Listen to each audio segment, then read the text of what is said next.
네, 반갑습니다. 저번 시간에 이어서 이번 시간에 국가영역과 국가승계 중에 영공 관련해서 보고요. 국제법상의 특수지역, 그리고 한국의 영토, 동아시아 영토 분쟁, 그리고 이어서 국가승계 부분까지 살펴보도록 하겠습니다. 자, 영공. 먼저 영공의 법적 지위를 보도록 하겠습니다. 영공의 법적 지위. 영공은 영토와 영해의 상공을 말합니다. 국가 영역은 영토, 영해, 영공으로 되어 있는데요. 영공은 국가 영토와 영해의 상공이 되겠습니다. 영공에는 영토 국가의 주권이 미치게 되어 있습니다. 유엔 해양법 제 2절 보면요.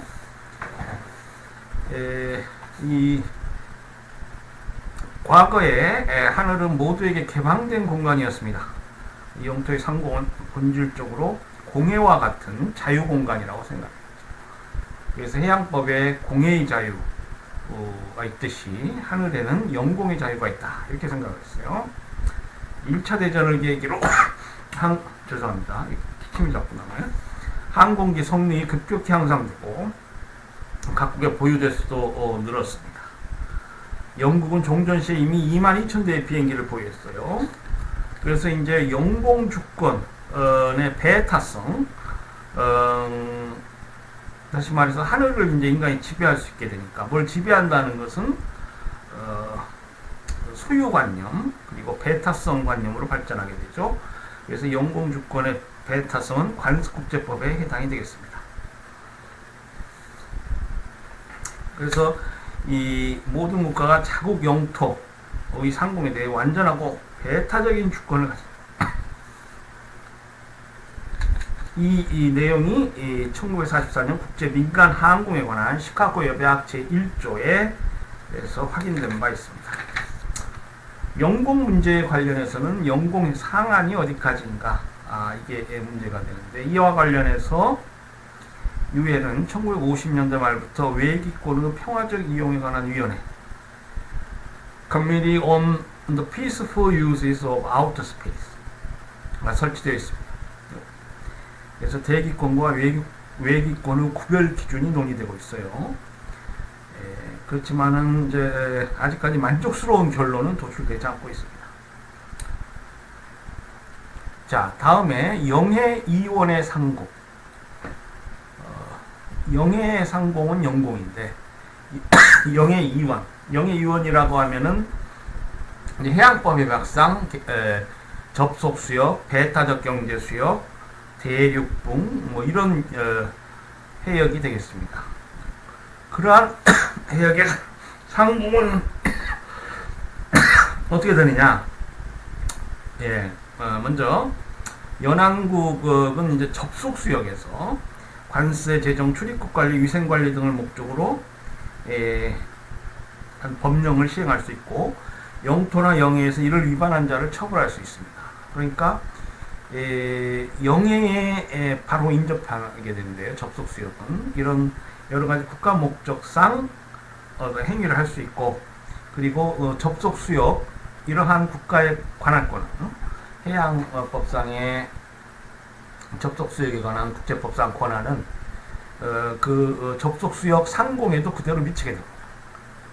그래서 접속 수역 관련해서는 해양법 협약상 규정, 접속 수역에 관한 규정이 적용된다, 이렇게 볼 수 있고, 지금 해양법 협약상 배타적 경제 수역이나 대륙붕은 상공을 포함하지 않습니다. 그래서 이들 상공은 공해의 법 질서에 속하고 모든 국가는 상공 비행의 자유를 갖는다, 이렇게 말씀드릴 수가 있겠어요.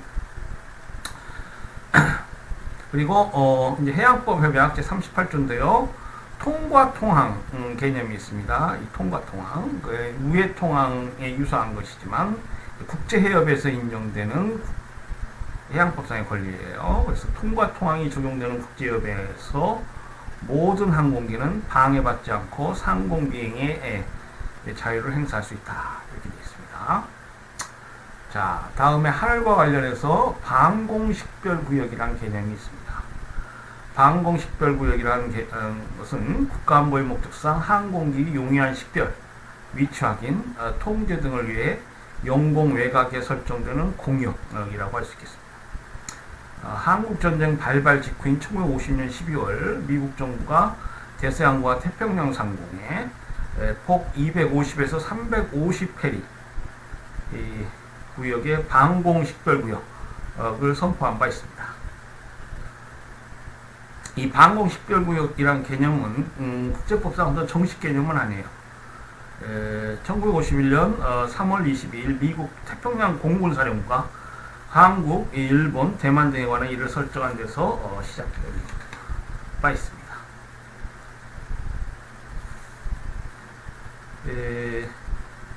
현재 미국, 캐나다, 일본, 필리핀, 인도, 영국 등 근 30개 국가가 방공식별구역을 설정 운영하고 있습니다. 러시아는 공식적인 방공식별구역을 선포하지 않고 있어요. 우리 한국은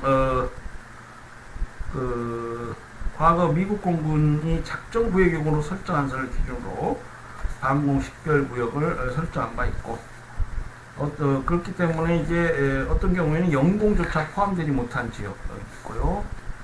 배타적 경제 수용으로 예상된 지역이 배제되기도 하였습니다.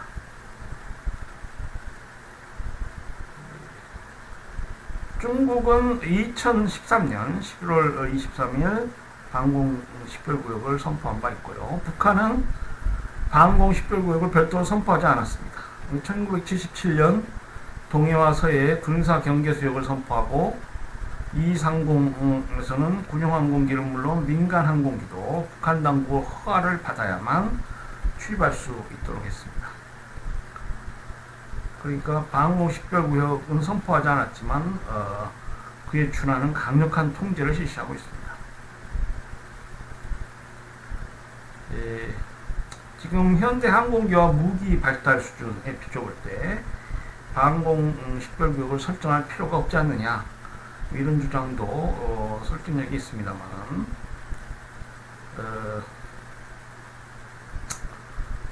현재 또 대부분의 국가가 실시하고 있는 제도도 아니에요. 그렇기 때문에 이건 좀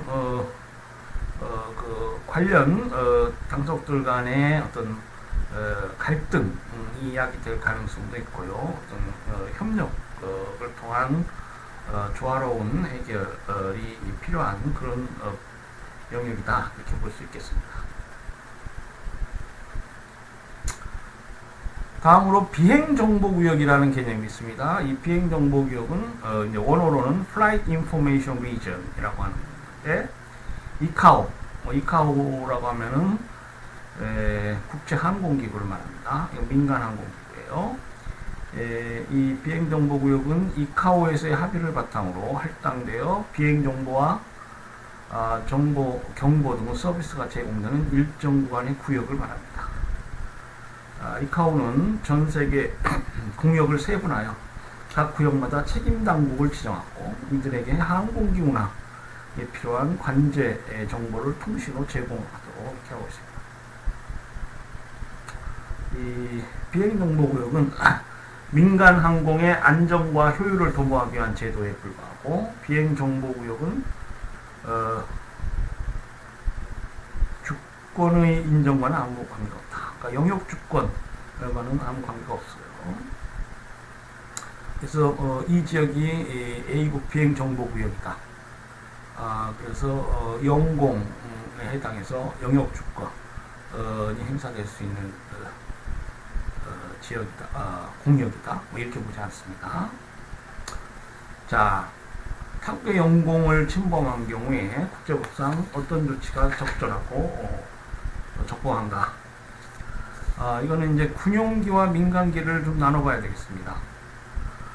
과거 영공을 침범한 민간 항공기에 대해서 무력을 사용해서 격추시킨 사례가 여러 번 있었죠. 우리 카일리 1983년 사할린 상공에서 격추된 대한항공 007개 사건, 그 중에 하나고요.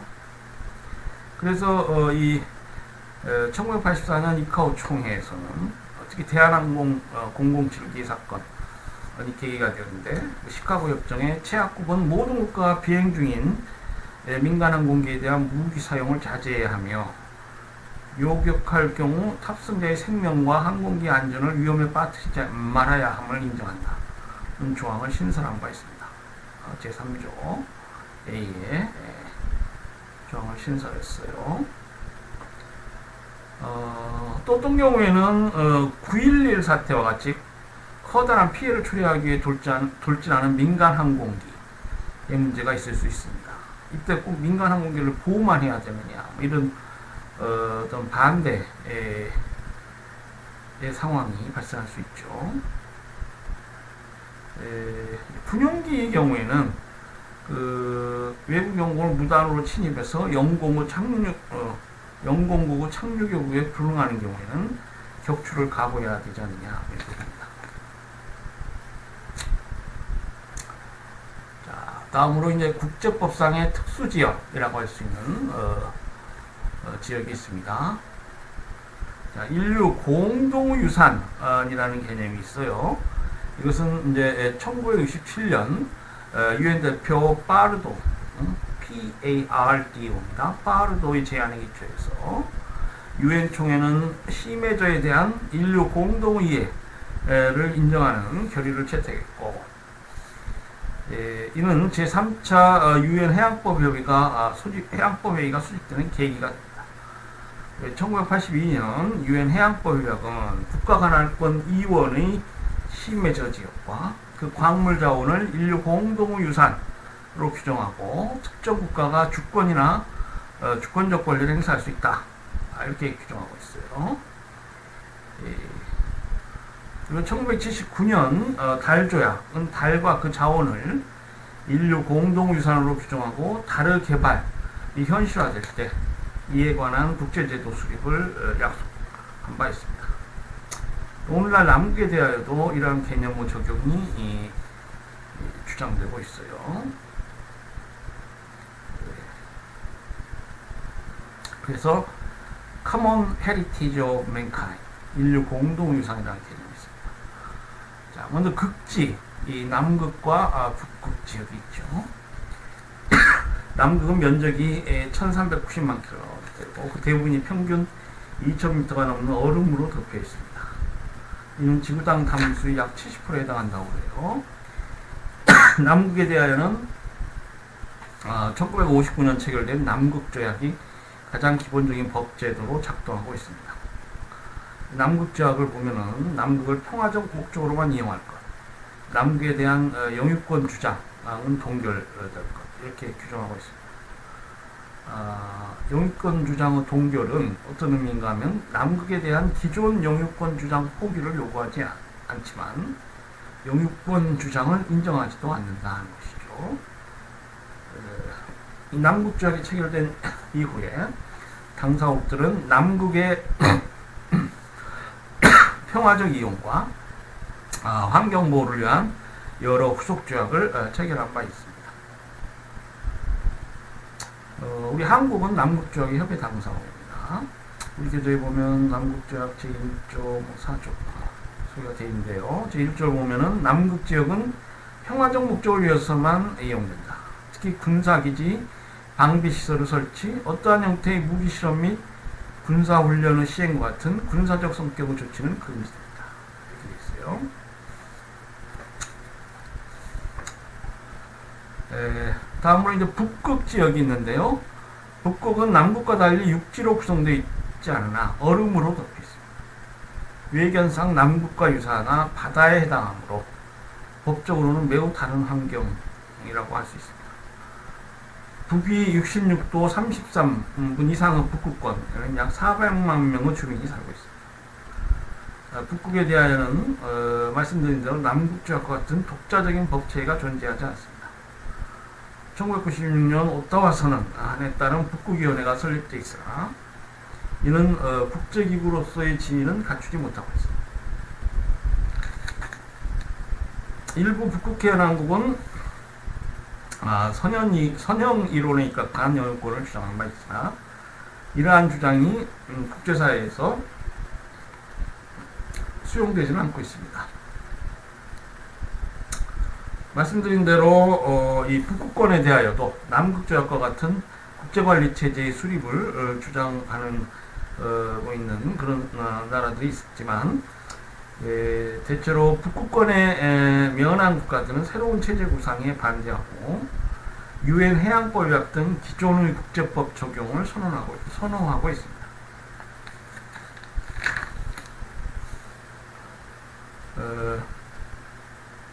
북극해는 대부분 얼음으로 뒤덮여져 있기 때문에 이들 지역의 국제법적 지위를 어떻게 평가할 것인가가 앞으로의 과제다, 이렇게 볼 수 있고요. 바다로 돌출된 빙붕이랄지 정착빙 이런 것들을 어떻게 법적으로 규율할 것이냐, 거대한 빙산, 아이스버그 같은 경우에 지금 당장 현안의 문제는 연안국들이 200캐리 배타적 경제 수용 및 대륙붕 주장 그리고 그 경계 획정 이러한 문제들을 제기하고 있는데 이걸 어떻게 해결할 것인가, 이런 것들이 이제 문제고요. 북극해를 지나는 항로는 크게 두 가지가 가능한데요. 첫째는 이제 미국, 알래스카, 캐나다 인근을 지나 그린란드 사이를 통과하는 북서항로이고, 둘째는 주로 러시아 인근을 통과해서 스칸디나비아 반도 북부로 연결되는 북극해 항로라고 할 수 있겠습니다. 그래서 이런 북서항로, 북극해 항로 관련해서 예컨대 캐나다 같은 경우에는 북서항로의 상당 부분이 자국의 역사적 내수다, 이렇게 주장하고 있고요. 북동항로 관련해서는 러시아가 민족적으로 유일한 교통수단으로서 역사적으로 형성된 항로다, 그러니까 자신들의 어떤 기득권 목소리를 내고 있는 것이죠.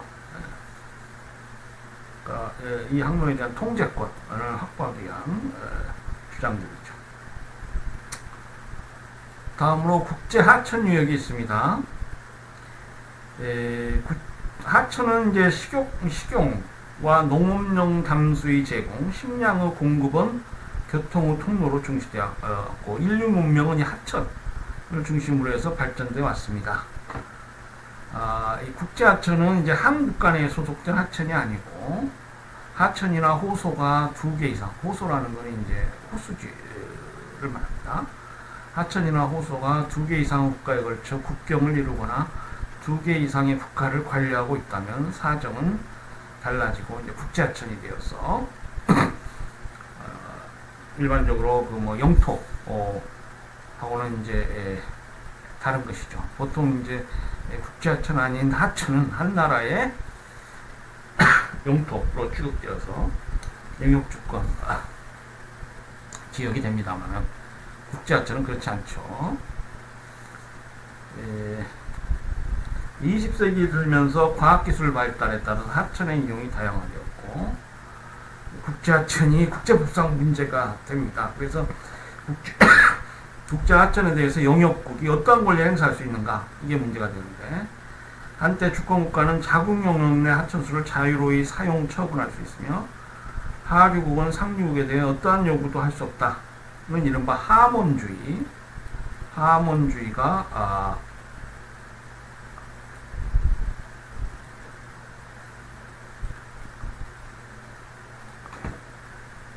하몬, 우리 교재에도 있죠? 559페이지인데요. 하몬주의가 주장되었습니다. 이는 리오그란데강 이용과 관련해서 미국과 멕시코와 분쟁이 발생하자 1895년 미국의 법무장관 하몬이 주장한 데서 시작되었습니다. 그래서 이걸 하몬주의라고 불러요. 하몬주의에 따르면 상류국의 하천 오염행위나 댐 건설이나 수자원 독점 등 하류국에 중대한 영향을 미치는 행위에 대해서 하류국은 속수무책이 됩니다. 그러나 국가는 자국 영역이 타국 권리를 침해하도록 방지하지 말아야 할 의무가 있다는 원칙에서 봤을 때 이 하몬주의는 용인되기 어렵죠. 그래서 이거는 이제 시작에 불과하고요. 이게 시원적 원칙에 불과합니다. 그래서 지금까지 하몬주의 얘가 계속 유효하다 이렇게 볼 수는 없고요. 지금 국제하천 이용에 관련해서는 국제법협회가 1966년 채택한 국제하천수 이용에 관한 헬싱키 규칙, 그리고 유엔 국제법위원회의 작업을 바탕으로 1997년 유엔 총회가 채택한 국제수로의 자꾸 기침이 나오네. 비항행적 사용법에 관한 협약 이라고 할 수 있겠습니다. 이 두 가지 문서가 이제 중요하고요. 이 두 가지 문서에 있어서 이 중요한 개념이라는 것이 공통의 하천유역이라는 개념입니다. 이 국제하천유역이 적용되는 이 문서들을 보면은 공통 종착지, 그리고 흐르는 지표상의 담수, 그리고 지하수까지 모두 포함해서 국제하천유역. 그리고 또 이제 국제수로라는 개념이 있어요. 국제수로라는 개념은 복수의 국가에 소재하여 물리적으로 연결되어 있고 공통 종착지로 흐르는 지표수와 지하수를 아우르는 수계를 가리킵니다. 헬싱키 규칙 제2조에 이렇게 되어 있습니다. 등등 이 국제하천유역에 관한 국제법상 중요한 문서들이 있다. 네, 여러분 그 정도로 알아주시면 되겠습니다. 다음으로 우주. 이제 인류의 과학기술, 문명이 발달하면서 우주도 이제 인류의 개척 대상이 됩니다. 그래서 이제 우주의 법적 지위가 문제되는데, 특히 우주 관련해서는 1957년 소련이 스푸트니크 위성 발사에 성공하고 인간의 우주 활동이 본격화된 바 있죠. 현재 우주의 법적 지위에 관한 기본적 원칙을 제시해주는 조약은 1967년 우주조약이 되겠습니다. 이 우주조약에 따르면 우주는 모든 사람들의 활동 영역으로서 그 법 원칙이 있게 되는데, 첫째, 모든 국가는 우주 공간을 자유로이 탐사, 이용, 출입할 수 있다. 그리고 우주 공간의 탐사와 이용은 모든 국가의 이익을 위해 수행되어야 한다. 제1조에 그렇게 선언되어 있고, 둘째, 우주 공간은 특정 국가의 영유의 대상이 될 수 없다. 셋째, 지구 궤도나 천체에는 대량 파괴 무기를 설치하거나 배치하지 말아야 하며 우주 공간은 평화적 목적으로만 이용돼야 한다. 4조에 그렇게 되어 있습니다.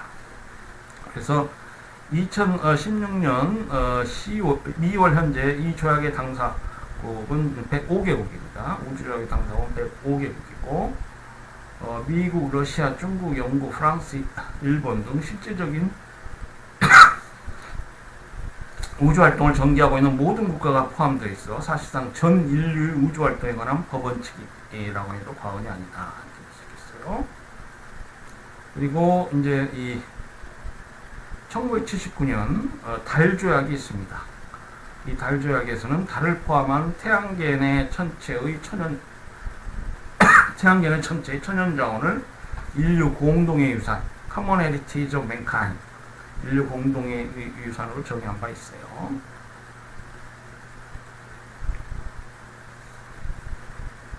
네, 아까 살펴본 남극조약입니다. 제1조일에 보면 이 평화적 목적을 위해서만 사용할 수 있고요.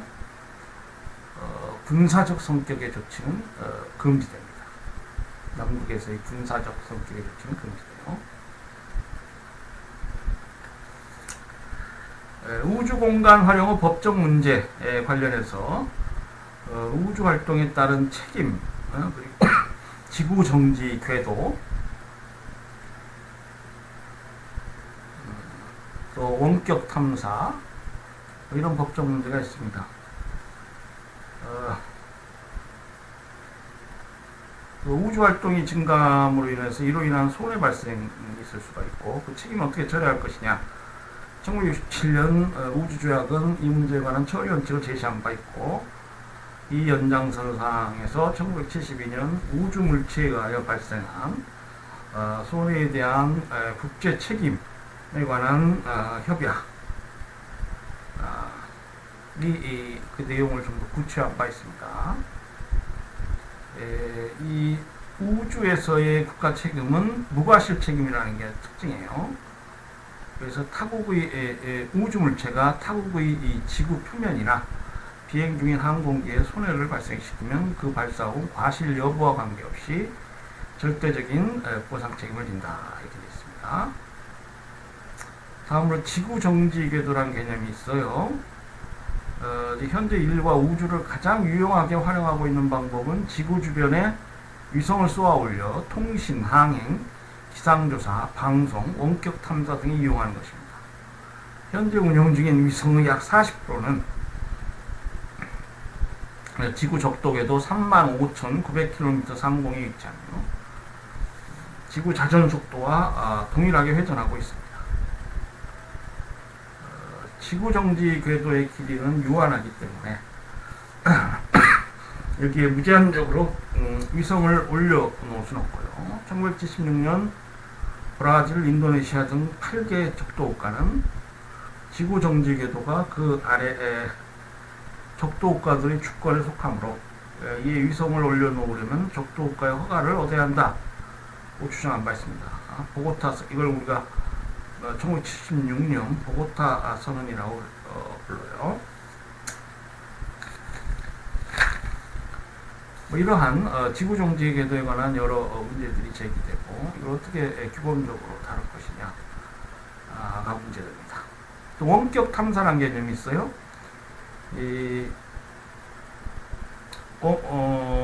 원격 탐사는 오늘날 자원 탐사에도 널리 이용되고 있는 게 미국과 러시아 같은 군사위성 우주 강국들은 군사위성을 통해서 비밀리에 첩보 수집을 한달지 이러고 있습니다. 이에 대해서 타국이 특별한 항의를 제기한 바가 없어요. 이 원격 탐사에 관해서는 1986년 유엔 총회가 외기권으로부터의 지구의 원격 탐사에 관한 원칙을 만장일치로 채택한 바 있습니다.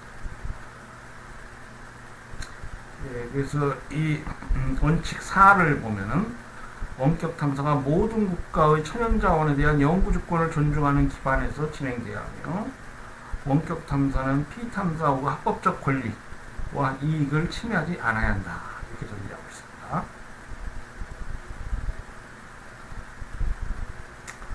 네. 이어서 한국의 영토 와 이제 국제법 문제 그리고 동아시아의 영토 문제 이 문제를 간략히 보도록 하겠습니다. 자, 우리 이 한국의 영토 관련해서는 우리 한국의 최고법이죠. 헌법에 영토 조항이 있습니다. 제3조에 보면 대한민국의 영토는 한반도와 그 부속도수 같다 이렇게 돼 있어요. 우리 헌법은 이제 최고법이니까 근데 이 헌법 이 영토 조항에 따라서 국가보안법 문제랄지 또 이제 북한과의 어떤 외교 문서랄지 이런 것들이 이제 어떤 법적 성격을 갖느냐 등등 이 헌법과 연관되어서 많이 문제됩니다. 대법원 1990년도 9월 25일 선고 한국의 영토 조항과 북한의 지위 관련한 판결이 있어요. 북한이 한국 헌법상 어떤 지위에 있느냐. 그러니까 제3조에 따르면은 북한은 대한민국의 영토입니다. 북한 지역. 그러니까 북한은 대한민국 그 내에서 합법적인 정부가 아니에요. 유일한 합법 정부는 남한 정부입니다. 그렇지만은 이제 남북 통일을 위해서 서로 협력하는 그런 파트너로서의 또 지위를 갖죠. 그래서 이 국가보안법이 위헌이냐, 헌법상 영토조항 있고 여러 관련해서 논의될 수 있습니다. 그래서 바로 국가보안법이 헌법이 만든다 이렇게 보기는 어렵죠. 자, 우리 565페이지 설시를 보면은 헌법 제3조는 대한민국 영토는 한반도와 그 부속도를 산다. 규정하고 있어. 법리상 이 지역에서는 대한민국 주권과 부딪히는 어떠한 국가단체도 인정할 수 없다. 그렇기 때문에 비록 북한이 국제사회에서 하나의 주권 국가로 존속하고 있고 국제법상으로는 지금 북한도 유엔 회원 가입국이고요. 우리 뭐 창설적 교과설 또 뭡니까 선언적 교과설 국가 승인 관련해서 봤지만은 실제로 우리 헌법 영토조항과 상관없이 북한 지역을 지금 북한이 실효적으로 지배하고 있죠. 실제로 지배하고 있습니다. 그러니까 국제법상 북한이 국가가 아니다 이렇게 말하기는 힘들어요. 우리 헌법상으로는 국가가 아니지만, 그러니까 국제법상으로는 하나의 주권국가를 존속하고 있고 우리 정부가 북한 당국자의 명칭을 쓰면서 정상회담 등을 제의하였다 하여 북한이 대한민국의 영토권을 침해하는 반국가단체가 아니다 라고 단정할 수 없으며, 그러니까 우리 헌법의 기초에서 봤을 때 북한이 반국가단체가 아니다. 왜? 반국가단체가 아니다라고 단정할 수 없다. 그래서 이제 국제법적으로 보면 하나의 주권국가고, 뭐 외교할 때도 뭐 정상회담이랄지 뭐 이런 표현을 쓰잖아요. 정상회담을 제의하기도 하고. 그러니까 북한과의 공존이나 협력을 강조하는 정파는 이런 국제법적 차원의 인식을 지지하겠죠. 그렇다면 국가보안법 같은 경우에 이게 위헌적 성격의 법 아니냐 이렇게 주장할 수도 있습니다. 우리 대법원은 아직 국가보안법 위헌이다 이렇게 보진 않고 있어요. 자, 독도에 관한 영역 분쟁이 많이 있죠. 지금 한국과 일본 간에 그 독도 영유권 분쟁이 있습니다. 그 주요 내용을 보면은 양국이 이제 이렇게 주장하고 있어요. 첫째, 한일 양국은 역사적 권한 의무와 각기 독도를 자국 고유 영토로 주장합니다. 그러니까 역사적 권한. 둘째, 1905년 시마나현 편입 조치에 대해서 일본은 영토의 선점 또는 근대국제법에 요구되는 영유권 확인 요건을 만족시키는 행위다. 이렇게 주장하고 있고, 한국은 당시 일제가 한국의 외교권을 장악한 상황 속에서 타국 영토를 찬탈하려 한 무효의 조치다. 이렇게 주장하고 있습니다. 셋째로 한국 측은 샌프란시스코 대일평화조약까지 1년 후 전후 처리 과정에서 독도가 한국 영역이 확인되었다고 주장하는 반면에 일본은 그 같은 주장을 부인하고 있습니다. 그래서 이제 독도 영권 관련해서 양국이 입장이 확연하게 차이가 있습니다. 이 부분 한번 여러분이 우리 교재 설명을 쭉 보시고요. 우리 이렇게 알려져 있는 문제니까요. 또 우리 교재에는 이제 2008년 8월 8일 외교통상부 발표, 대한민국 정부의 독도에 대한 기본 입장도 잘 정리되어서 나와 있습니다. 그 끝부분을 보면은 대한민국 정부는 우리 고유 영토인 독도에 대해 분쟁은 존재하지 않으며 어느 국가와의 외교 교섭이나 사법적 해결의 대상이 될 수 없다는 확고한 입장을 가지고 있다. 향후 정부는 독도에 대한 대한민국 영유권을 부정하는 모든 주장에 대하여 단호하고 엄중히 대응하면서도 국제사회에서 납득할 수 있는 냉철하고 효과적인 방안에 의존하는 차분하고 단호한 외교를 전개해 나갈 것이다. 이런 기본 입장을 발표한 바 있습니다. 자, 감도 문제가 있습니다. 이제 한국의 북방 경계는 압록강, 두만강이라는 두 강으로 이렇게 중국, 러시아하고 연해 있다 이렇게 보죠. 그런 관념이 성립된 것은 대체로 조선 초 4군 육진을 개척한 이유가 되겠습니다. 19세기 중엽을 지나 함경도 주민이 대거 두만강을 넘어 간도 지역에 정착하기 시작했고요. 청은 오랫동안 간도 지역을 관리하지 않다가 1867년 만주 지역에 대한 보험금 정책을 폐지하고 주민들의 이주를 장려하기 시작했습니다. 그래서 이런 배경 하에서 양국 간의 그 새로운 국경선 필요하지 않느냐. 기존의 압록강, 두만강 국경선이 좀 희미하게 된 측면이 있고요. 조선은 토문강을 국경으로 주장하고 간도는 그렇기 때문에 조선령이다. 토문강은 두만강과는 좀 이제 달리 좀 북쪽에 있습니다. 근데 청은 토문강은 이때 토문강은 두만강이다 이렇게 주장했습니다. 이렇게 다투다가 1909년 일본과 청국 간의 간도 협약이 체결되었어요.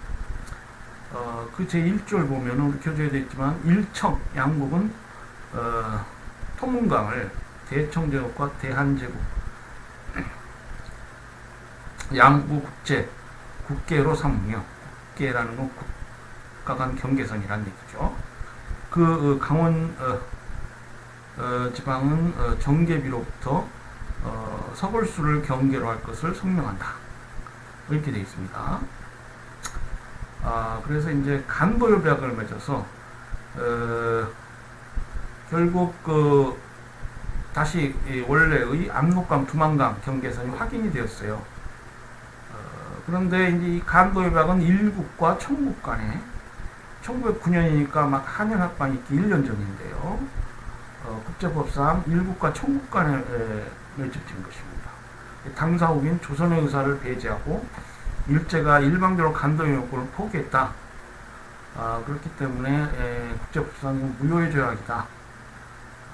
그래서 이제 통일이 있게 되면은 백두산 정계비를 기준으로 간도의 요구를 획득한다. 라는 주장도 있습니다. 그러나 우리 교재에도 있듯이 지금 일본과 청국 간의 이런 기존 영토 관련한 협약이 있기 때문에 이걸 다시 번복하고 간도 지역을 조선의 영토로 회복하는 것이 법적으로 많은 차이가 있다.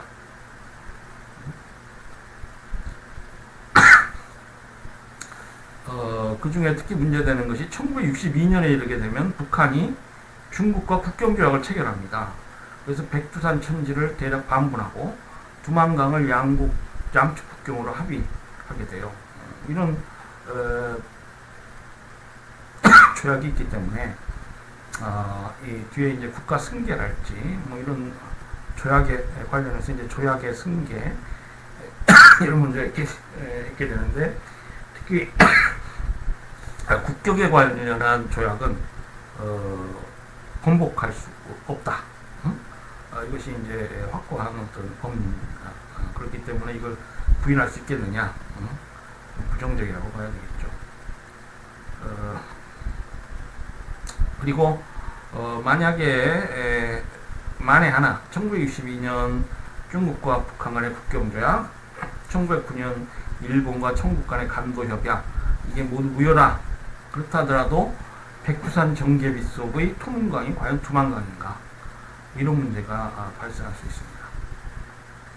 우리 교재에 뭐 간도협약, 백두산 정계비문, 중화인민공화국과 조선민주주의인민공화국 간의 국경조약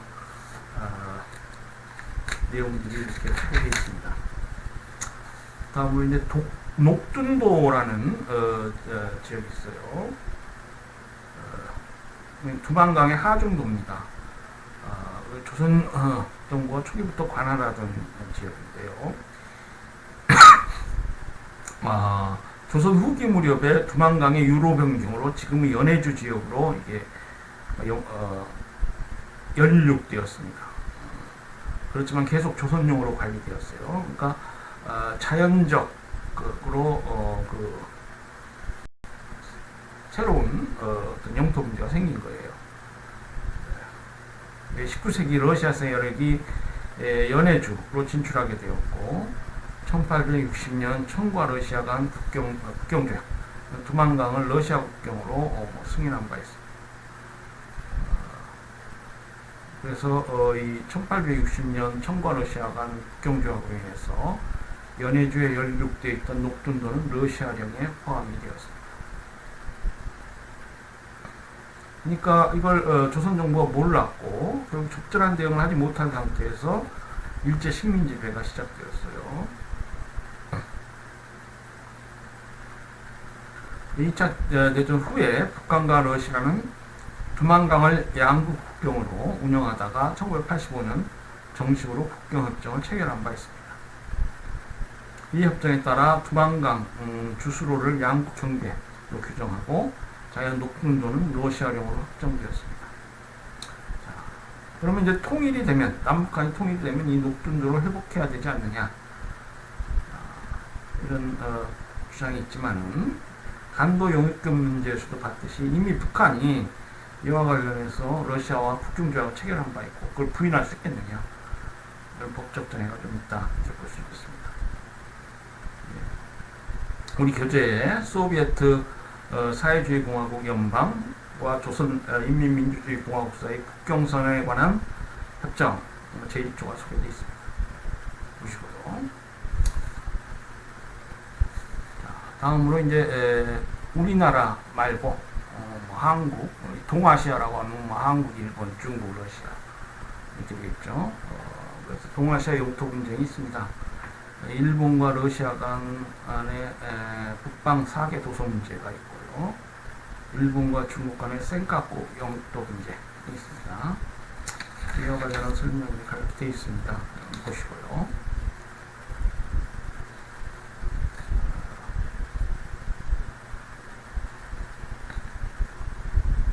대한민국 헌법 제3조 영토조항입니다. 이와 관련한 아까 1990년 대법원 판결 봤죠? 군정기, 이 군정기라는 거는 이제 1945년 해방이 되고 1948년 남한에서 정부가 수립되기까지 미군의 통치하에 있었죠. 군정기라고 합니다. 이때 북한의 지휘에 관한 군정 대법원 판결 있습니다.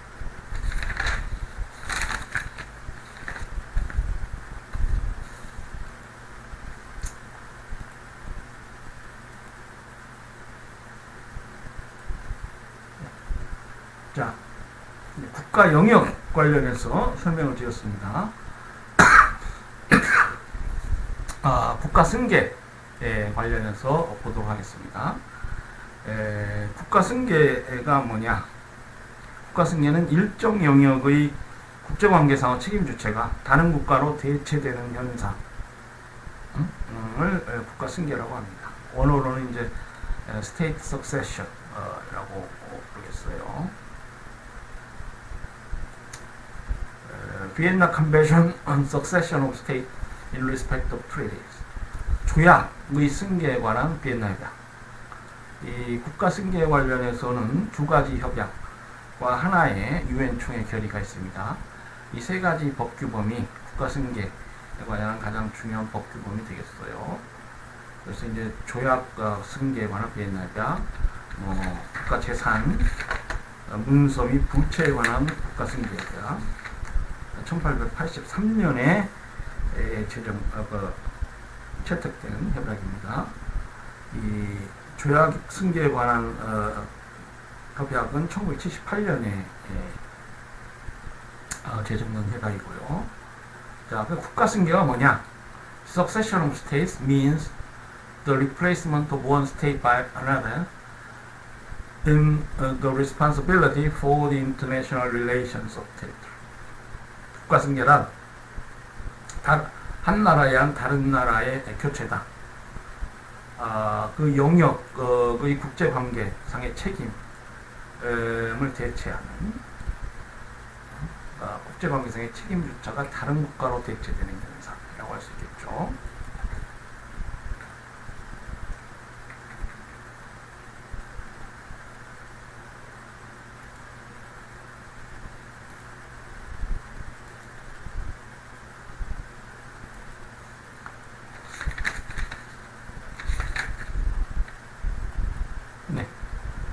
국가승계 유형에 관해서 보겠습니다. 국가승계는 식민지 독립의 경우에 발생합니다. 식민지가 그 본국으로부터 독립하면은 이제 이 식민지는 국제법상 본국을 승계한 할 수 있겠죠.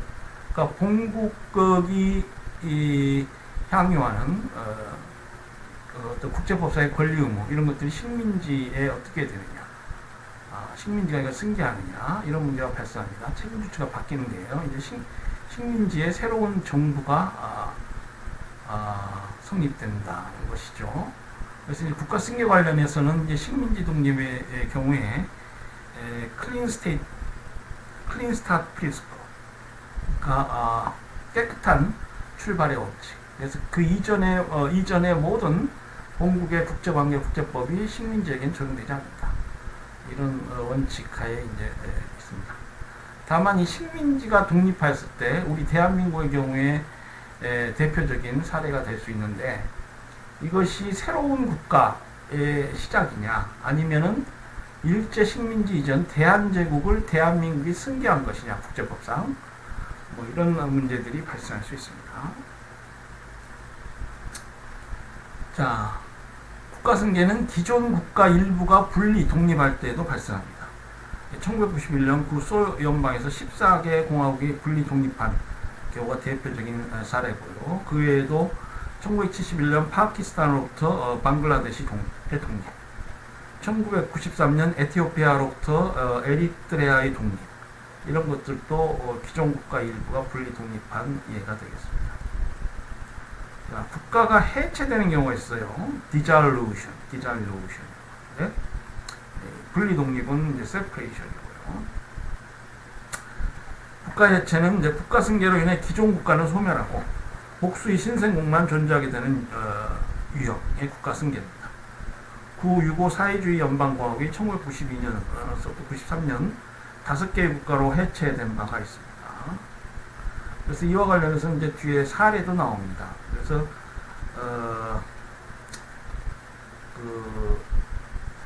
보스니아 헤르체고비나 정부는 구6.5 연방의 계속이다. 유엔 회원국제로 그대로 승계한다. 뭐 이렇게 주장한 바가 있어요.